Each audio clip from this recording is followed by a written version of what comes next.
The locus of the point of intersection of perpendicular tangents to the circle x square plus y square is equal to 10.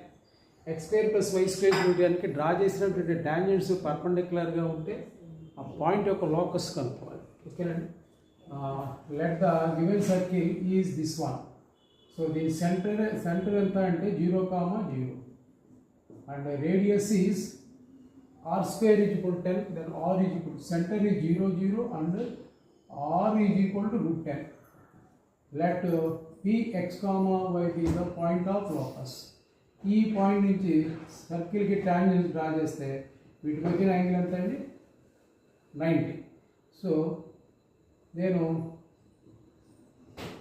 సెంటర్కి P నుంచి line draw చేశాను. ఇదేమవుతుందండి radius అంటే r value ఎంత అండి √10.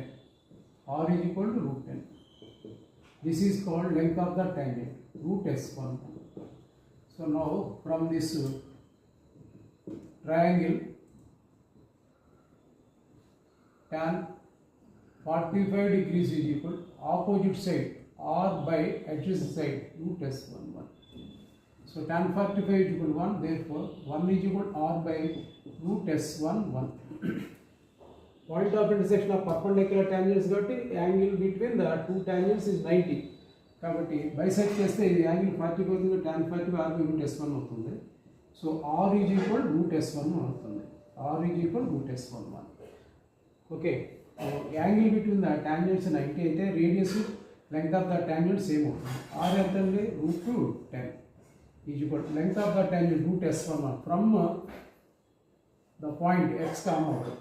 So దీనికి route s11 ఏమని రాయాలండి x1 square plus y1 square minus 10. Squaring on both side చేస్తే 10 is equal x1 square plus y1 square minus 10. ఈ 10 కూడా ఇటు పట్టుకొస్తే x1 square plus y1 square is equal 20.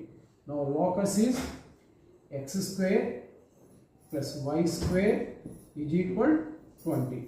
It is nothing but x square plus y square is equal to 2r square. So 20 ఎక్కడ ఉందో చూడండి, third option. Okay.